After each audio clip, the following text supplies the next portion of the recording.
things you and I talked about not too long ago was y'all had a really beefed up summer school this year. How'd that go? It went very well, actually. We had originally around 2,000 students. That's a lot for summer school. Yeah, a lot. That's K-12. And we, some of the students we actually contacted and told the parents they need to be in summer school based on some assessments. At the high school level, we had where they could make up work, and then we had some standalone courses that kids were taking. So it was a challenge. Transportation was a challenge, but we got it done, and we fed the students breakfast and lunch. The numbers did drop off some after July 4th, which we kind of suspected, but the ones that are there certainly are going to be helped by it, particularly elementary students. Some of the kids that were there were very far behind from what some of the administrators told me. So we were glad we were doing it. We were able to use ESSER money, which is COVID relief money, to pay the employees. We were able to pay teachers $60 an hour, which really kind of helped us recruit teachers to do it. We were very fortunate that a lot of our new hires, particularly from Anderson University, students that were student teaching in the spring, we actually hired a lot of them for next year, but we went ahead and hired them to do summer school as well. So these kids right out of college, they loved it because finally I'm getting a paycheck after basically being broke for 4 years.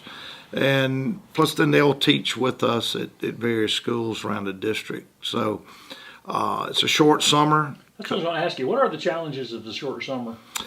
Primarily getting the buildings ready for next year. What we had to do in the schools, because you're stripping floors, you're cleaning, you're doing things that doing a lot of maintenance that you can't do during the middle of the year, painting, touching up, paving driveways, resurfacing, restriping parking lots, just general preventative maintenance. So what our custodians, and I'd like to thank them and our maintenance staff, they would actually get one wing of a school ready and then move the kids to that wing and go to another wing where the students were and work on that and kind of rotate around so the buildings will be ready August 17th.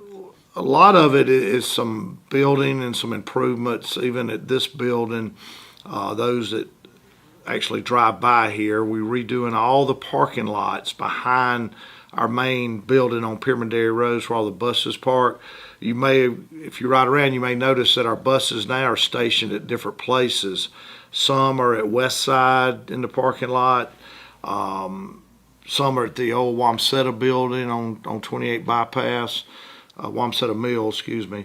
So we're redoing all this in the back behind our main office. There's 2 trailers back there that will be demolished or sold or given away or whatever. But the big construction right now is we're building, we're renovating 2 buildings downtown.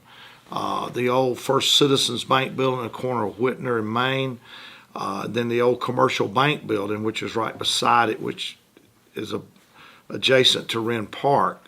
The front building on Main and Whitner is going to be renovated. They're doing that now. That will house a lot of the administrative offices. My office will be there. All finance will be moving there. The second building, the Commercial Bank building, is going to be demolished. It's in terrible shape. I walked in it one day and I went 10 feet and said, I'm turning around. Yeah, I just heard there wasn't much you could do with it. Yeah, it was bad. And so we're going to demolish that. We're going to rebuild it. And we will house, in that building will be all our instructional staff, our special education staff, and then some rooms for professional development, those kind of things. It's a narrow building, so it's going to I think have 4 floors, so we can utilize that.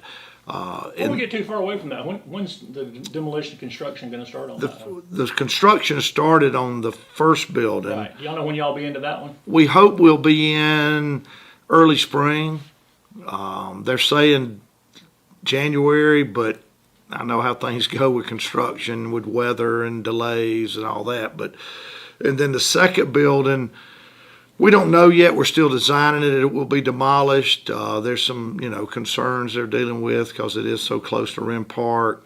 But the engineers are looking at that. But we're very pleased with our company. It's Thompson and Turner out of Sumter. We haven't used them before, but they come highly recommended. Done a lot of work all over South Carolina and other states. So we've been very pleased with them. And also, there are a lot of projects that are on the table that we're going to be implementing. At AIT, we're going to be adding culinary arts. Originally, when we were designing that building, we wanted to add culinary, and there was a lot of discussion, should we or shouldn't we? But in hindsight, it was a mistake not to, because it's a very popular program, course for kids. You look at all the cooking shows that are on TV now.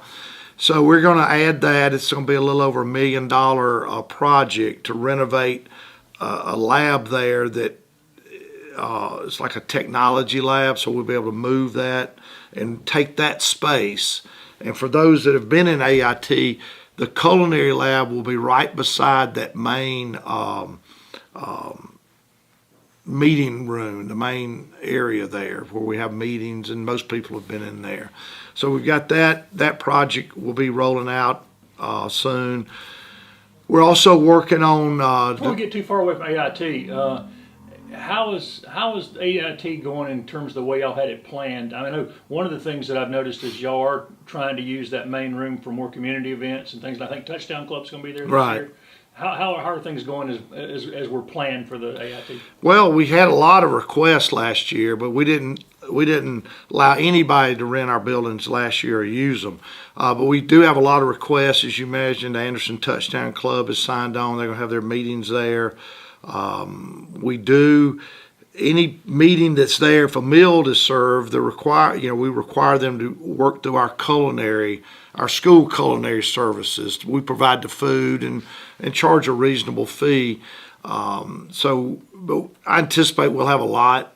Early on, we have people wanting to have weddings in there and everything else because it is a great facility. It's good parking. It's easy in, easy out. So we anticipate we'll have a lot more requests. And the business partnerships have gone as planned with all the programs at AIT? Yeah, with Michelin and Bosch and Arthrex has been a very partner, and Med, different ones. I don't know how many millions that have been donated into that facility, but Dr. Couch certainly does a great job of reaching out. Another big project that's going to be rolling out in the next 18 months, which I'm excited, is rebuilding the science labs at Westside High School. Those are the original labs when the school was built, and things change, technology changes, so we're going to renovate those. Also, I want to get back to the main administrative building. This building that we're currently in now, once we move out, 50 people will be downtown. And we're going to, in this building on Pyramidary Road, human resources will still be here, student services will be here, transportation and technology. Because what the public needs to remember, this building was built in 1968, 67. Well, there was no special ed departments then. There was no technology. Technology was a rotary dial phone. And, typewriter ribbons. Yeah, and that was it. So technology takes a lot of space, a lot of equipment. So that will basically allow us to have everybody from the central office point of view in a building. So this building will become, will become known as the administrative annex. And downtown will be the district office.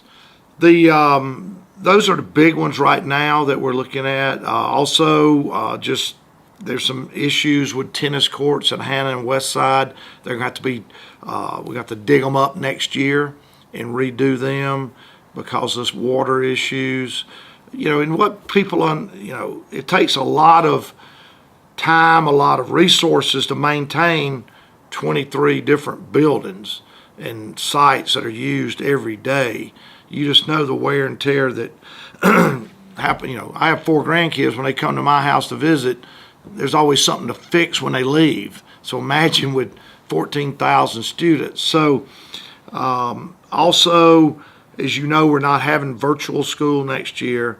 It'll be all face-to-face, and we're utilizing a lot of space at the old Boys High on McDuffie Street in the old Career Center.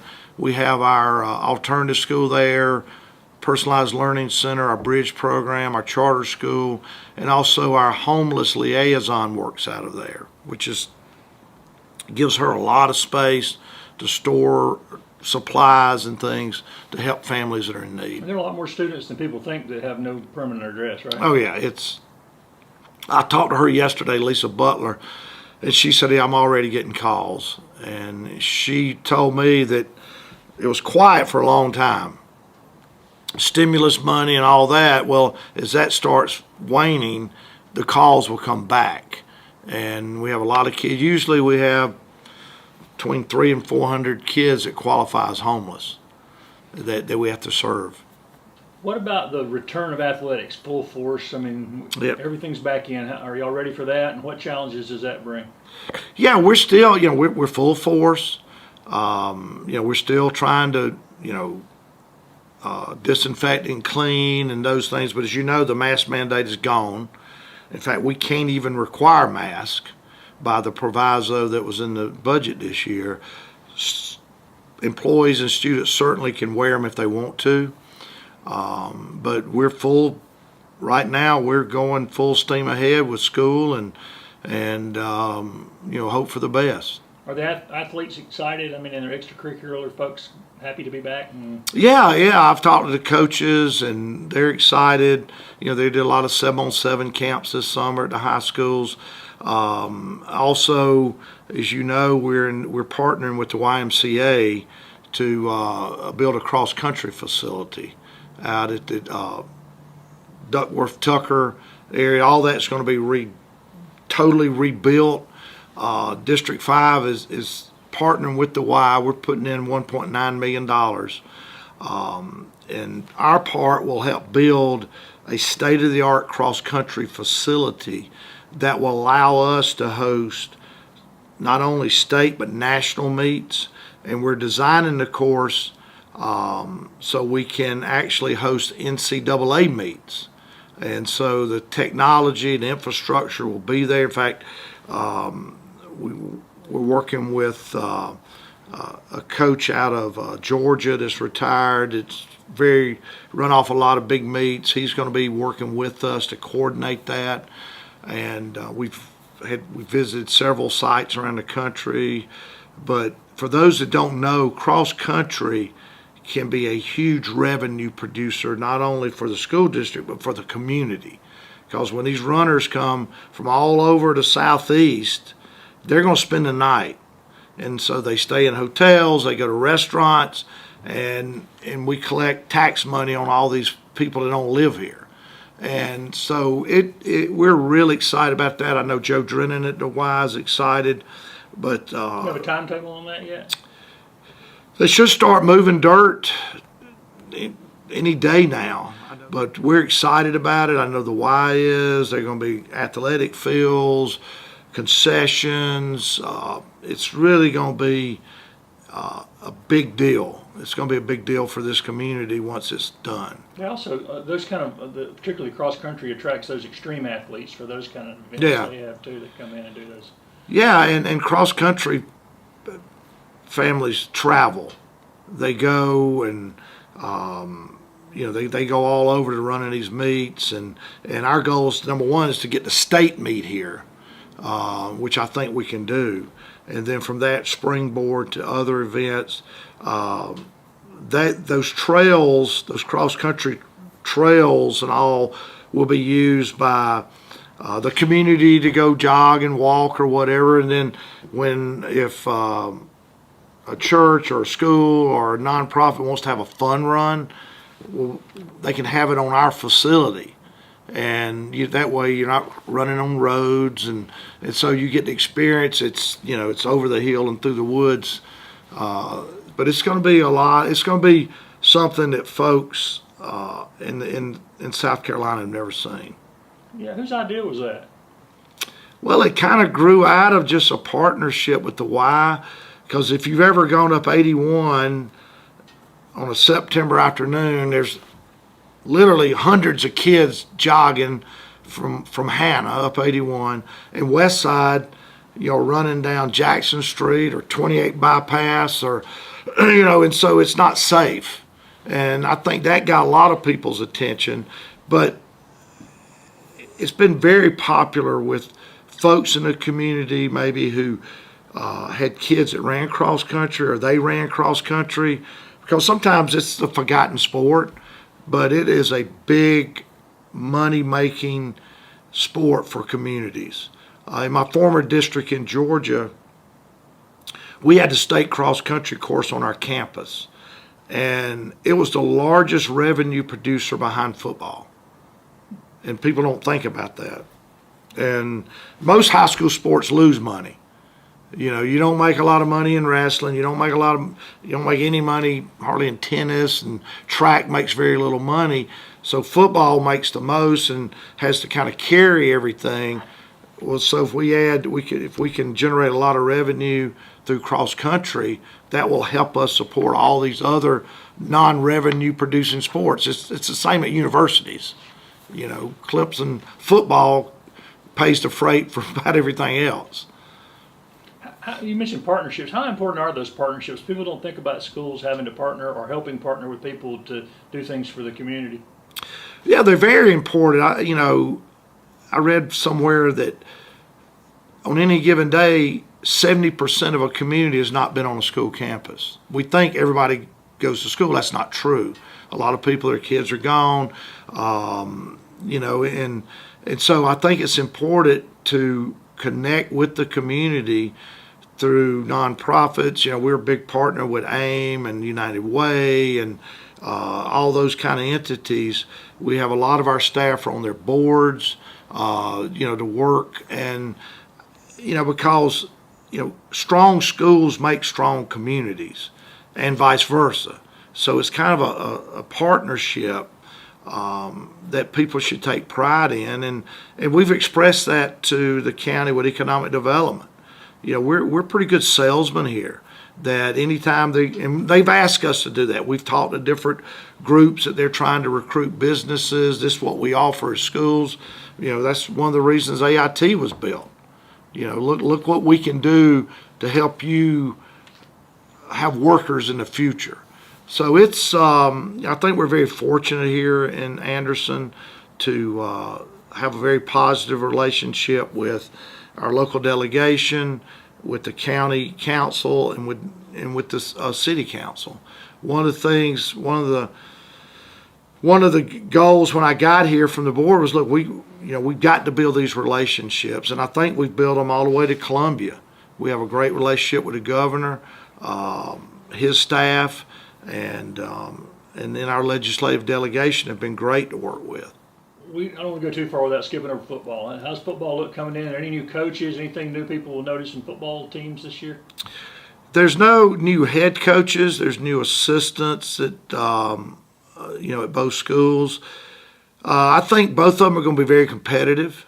West Side is, from what Coach Early told me, they don't have as much depth as they would like, but neither does anybody. I think Hannah's going to be very strong this year. I think both of them, and what I like best, they're not in the same classification anymore. West Side's 4A, Hannah's 5A, so that allows, so technically we could win 2 state championships, one in 4A and one in 5A, which I'd probably retire if that happens and just go ahead out in the sunset. You heard it here first. Yeah, but they, I've talked to both coaches and ADs. They seem very positive. As you know, both ADs are retiring after next year, and we've hired an assistant ADs to come in and work with the schools. I Is think that an unusual model? I noticed y'all were doing that. Is that an unusual yeah, model? it's unusual, and I want to thank our Board of Education for supporting it. And what our position was, look how far we've come athletically in the last 7 or 8 years. I mean, and it wasn't me, it was a team effort. And let's don't drop the ball, because, you make 1 or 2 wrong hires in any business. You can go from, it's like that song by Frank Sinatra, you're on top in May and you're on the bottom in June, or April and May, whatever the song says. But, you make a wrong hire and it can spiral quick. And so we want to make sure people that are coming in to replace people, understand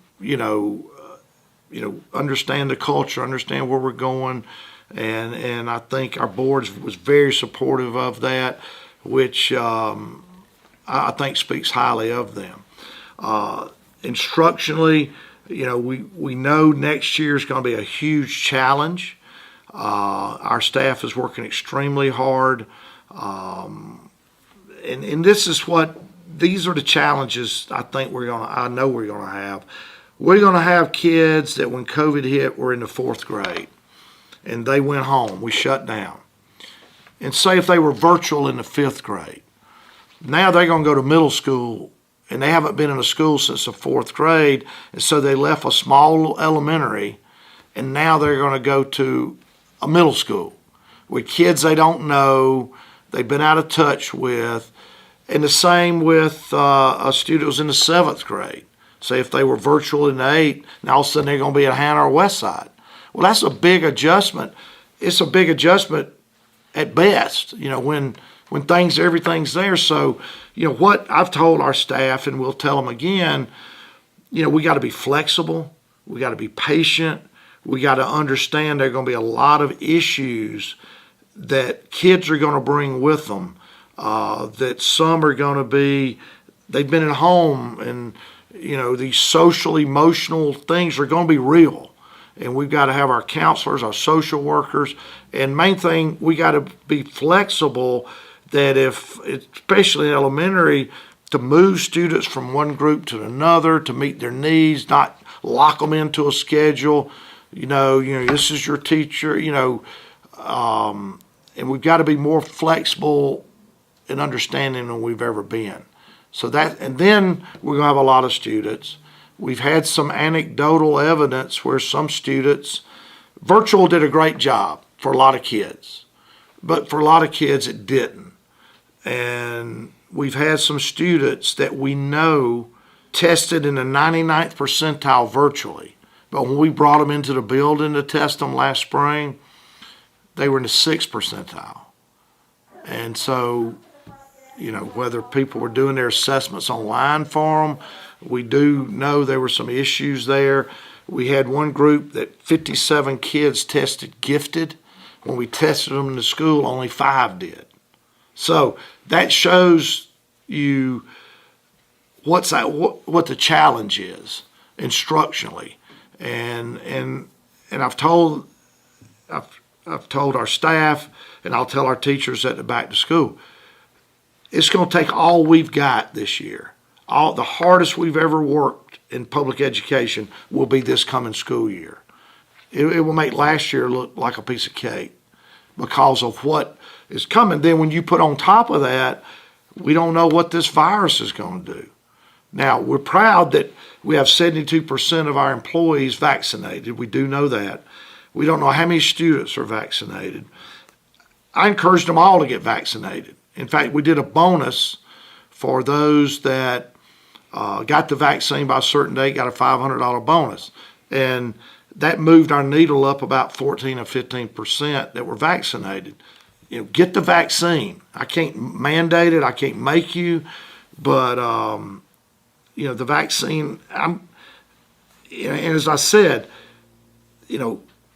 I'm just glad the political arena wasn't around vaccines when we developed polio and smallpox. We still have our scars. Yeah, exactly. We still have our scars. If we hadn't, if the political climate had been the same around polio, a lot of people my age would have had polio. Because in the 50s, when I was born, and he started getting the vaccine at school, and And y'all have always had requirements Yeah. for kids coming in to have had certain inoculations and Yeah. vaccines. Is that correct? that's correct. And there are some opt-outs for religion or whatever, but and then we require all our employees to have a TB test. And the way I equate it is this: why do we have a law? You got to wear seatbelts to save lives. That's the way I look at the vaccine. It's to save lives. Now, everybody can do what they want to do. I've been vaccinated. I tell people I'm bulletproof. But what concerns me, in all seriousness, if we have a teacher who is not vaccinated and they're at the shoulder of a child teaching them how to read, and they've got it and they don't know it, and now all of a sudden we start spreading it to kids, and we can't require them to wear masks. We can't, the protection that we had last year as far as masks is gone. So, we're just encouraging people, think about others. We can get through this. If you look at the numbers in the United States, we had one of the highest death rates per capita of not civilized, but first world countries. And why is that? So, but whatever comes our way, we'll deal with. We have ordered more masks just in case something comes out where we do have to wear them, provide them. But we just hope a lot of students get it, particularly athletes. My own grandson's 13; he's getting it. He plays sports in Atlanta. But it's going to be an interesting year. Do you know how many students you lost? I mean, people who might have been on the fringes before this and now are just sort of... No, we don't know yet. We do believe our enrollment will be down. Some will opt out for homeschool. We've had some parents that say, well, what are my options? I don't want to go face-to-face. Well, there's SC virtual school, there's homeschool, there's private schools. We just think the best place is for students to be in the classroom, be face-to-face. And, but we do think our enrollment will be down, but we just don't know how much. We've kind of held our hiring, pretty close to the vest, because right now our numbers look very small. Everybody still eats free this year, is that correct? And Yeah. That's a statewide thing. It's national, I think. National, so. Yeah, everybody eats free, which for years I thought everybody should eat free anyway. So our food service during the shutdown, when we shut down in March till we opened back up in last September, we delivered just a few thousand short of 1 million meals. That was impressive. Where we drove and delivered and people picked them up and those kind of things. So all that's a little more back to normal. They're glad to be back in the cafeteria. Yeah.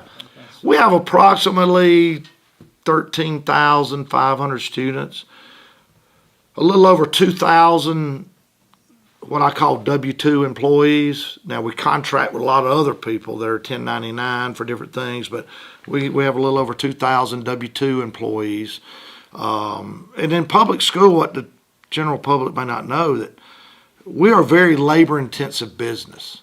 In every school district, basically, between 80 to 90% of all the money goes for salaries, because we are a very labor-intensive. It's not the electric bill, it's not, vehicles, it's for people, and that's what and the better people you hire, the better school district you're going to have, and that's what we try to do. Is I've never seen a school progress that, number one, didn't have an effective teacher in each classroom, and number two, didn't have an effective leader, the principal. And you got to have that, and we're very fortunate to have some very talented principals here that could go be superintendent somewhere if they wanted to, but they chose to stay here in this community and take care of our town. So it's we're very fortunate, and what our philosophy is, we'll interview people. Our goal is just to hire the best. Yeah, well, the two flagships are Hannah and West Side, and then we have 4 middle schools. Robert Anderson feeds West Side, and then we have McCants and Glenview feed Hannah, and then we have Southwood Academy of the Arts that kind of kids go to both once they get out of the 8th grade. And then I knew you were going to make me name all the elementary schools. I'll try here. We got on the west side, we got Centerville, New Prospect, McLeese, Varennes, Homeland Park. Feeding the west side. On the Hannah side, of course, you've got Concord, North Point, Midway, Nevitt Forest, Calhoun, Whitehall goes to west side. That's one I left off. Those others go to Hannah. Then we have the Adult Ed Center, which is at the old North Anderson Elementary School, where I went to elementary school. And then we have the Reams Center, which is the old Boys High, that is our non-traditional programs, as I mentioned earlier, the alternative school, bridge, the charter school, personalized learning center. Institute of Technology. And of course, Anderson Institute of Technology, which serves all students, not only in District 5, but in Districts 3 and 4. The districts, how much more important is it this year for parents to get involved? Even, and it's always been important, but is it even more crucial this year during this transition for parents to stay in touch with teachers and schools? Yeah, in fact, we've got a meeting next week with principals, and we're going to do some things that we want particularly our elementary schools to be consistent on what we're calling COVID keepers. Like, for example, we'll have assembly programs and all that stuff. We don't know how much we're going to allow people into the building during the day, to go eat lunch with somebody, because we really, we want to be consistent with it. But on the other hand, we want to be able to stay focused on what we got to do. We want to kind of be realistic about what our mission is. But to answer your question, they need to stay in touch with parents, with teachers. Email is a good way to do it. Phone call, counselors, if they need to make an appointment with a counselor or the principal, make it. And parents contact me and I say, have you talked to the teacher? Well, no. Well, then you need to talk to the principal. They know I'm not the big principal here. And, just better communication. And I know when I was a high school principal, I used to tell parents, 9th grade parents, look, get to know your student's counselor and make sure you know me, the principal, because that's important. So it's going to be, a different year. It won't be like it was in 2016, but hopefully it won't be like it was last year. But we just, hope and pray that, the virus subsides and more people get vaccinated and we can have a normal existence. Because I was talking to one of my board members, Tommy Price, who, is the PA announcer for West Side, and we were talking about how ball games last year just didn't feel like ball games. It was just a weird, it was like watching NFL on TV with no fans. They had canned fans cheering and all. It wasn't the same vibe. And so hopefully this year, bands, cheerleaders, packed stadiums will be the norm and not the exception. And just feed into that finally, what is the chief way the district communicates with parents and teachers and students and everybody? What's y'all's? Well, the principals all use, a messenger system. District-wide, one of our best ways is through social media. Brooke Cole is handles all our social media. She works with Kyle Newton in our communications division, and she posts stuff on social media, Facebook. That's how parents seem to,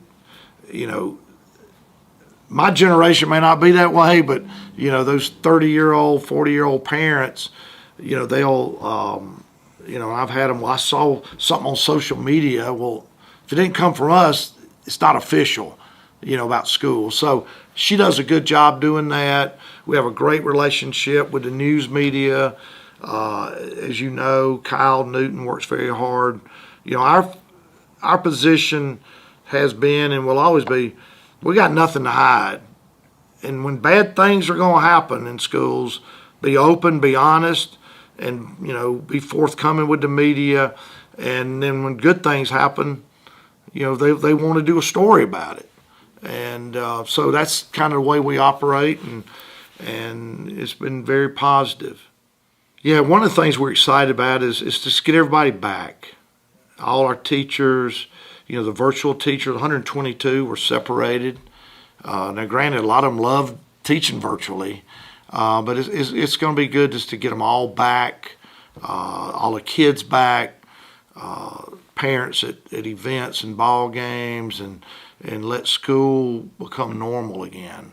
I think in hindsight, looking back, most people agree shutting everything down was probably not a good plan. But hindsight's always 20/20. And we were fortunate because when we first shut down, we were fortunate because we were the first district in the state to have e-learning.